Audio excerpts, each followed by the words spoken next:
Facts, Part 51. Joyce Vincent died in 2003 in her apartment. She set up automatic payments on her rent and other utilities, so nobody noticed that she was dead for nearly 3 years. She had deteriorated so much that she looked nearly skeletal, and it was impossible to determine the cause of death.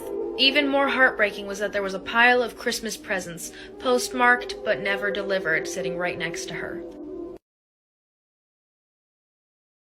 The story of the backrooms.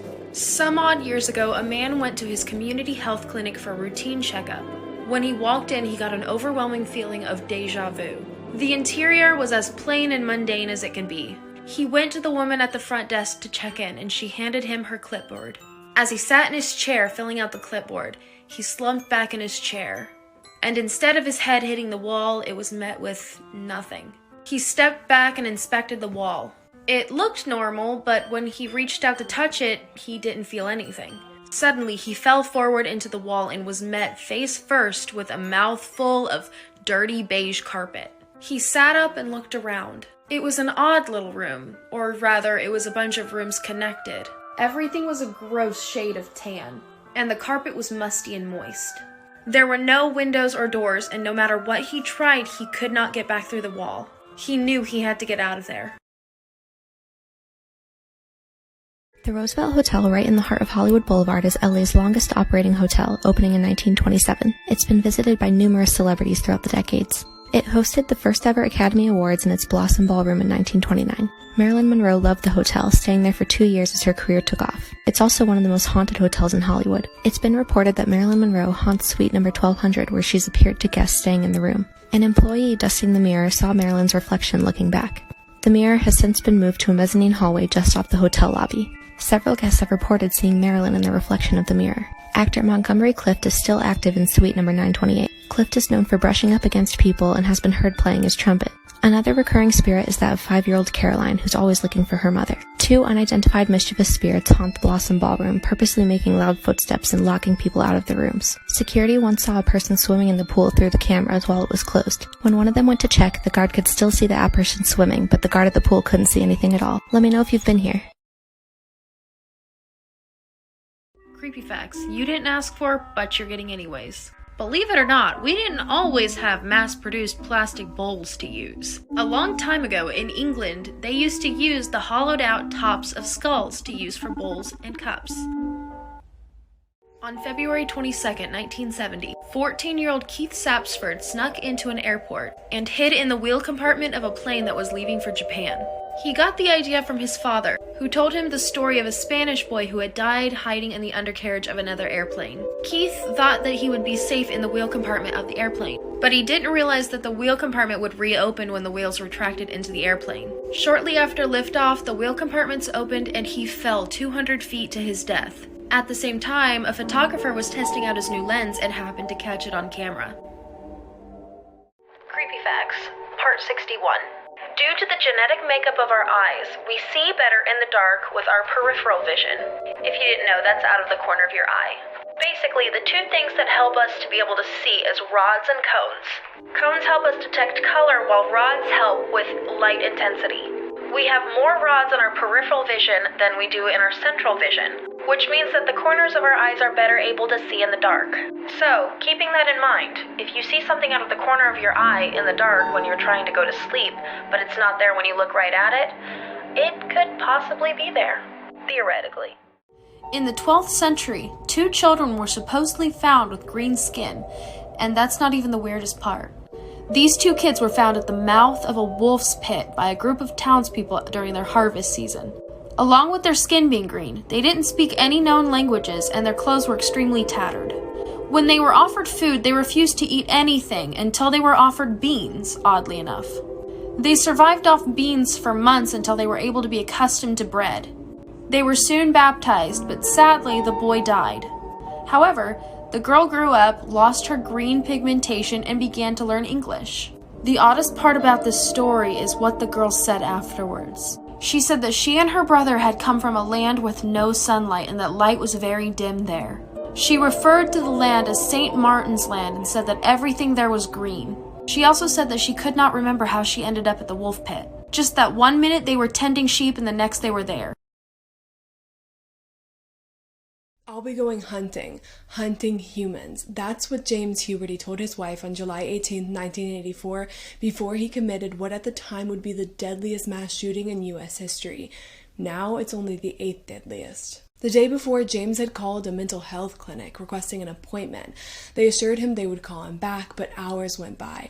Turns out the receptionist had misspelled his name and hadn't categorized his call as an emergency. When he never received a call back, he remarked that society had its chance. He gathered up multiple guns, hundreds of rounds of ammunition, and drove to a McDonald's in San Ysidro, California, where he opened fire on everyone inside. The incident lasted 77 minutes. He fatally shot 21 people and wounded 19 others before being killed by a police sniper. What really happened to Jonathan Luna? Near midnight on December 4th, 2003, Luna left the Baltimore courthouse where he was assistant U.S. attorney and drove into Delaware, where he withdrew $200 and then took a toll bridge into Pennsylvania around 4 a.m. What's strange is that his toll ticket had blood on it, suggesting he was already injured at this point. At 5:30 a.m., his car was found still on, parked near a stream. Luna's body was found face down in the water. His official cause of death was drowning, and the FBI thinks it was a suicide. But Luna had been stabbed 36 times with his own pocket knife, which would explain the blood on the toll ticket, but most of the blood was found in the back seat of his car, suggesting he was back there while someone else was driving. The world's first full-face replant occurred in 1994 to 9-year-old Sandeep Kaur. Her hair was caught in a thresher, which then ripped off her entire face. Her parents arrived at the hospital carrying her severed face in a plastic bag. It took doctors 10 hours to reconnect it. And for those of you who are not squeamish, there are pictures online.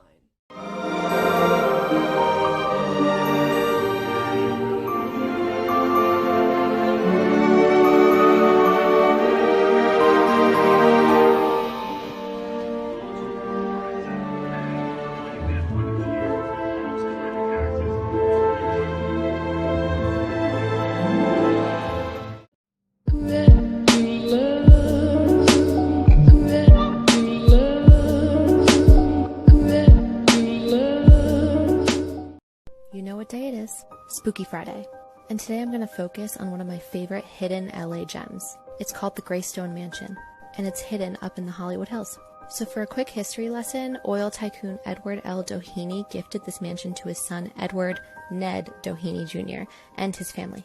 The estate has 55 rooms, 46,000 square feet, and covers 16 acres. That's crazy for the Hollywood Hills. It has concrete walls and covered with hand-carved limestone, making the walls 3 feet thick. The chimneys are even hand-carved.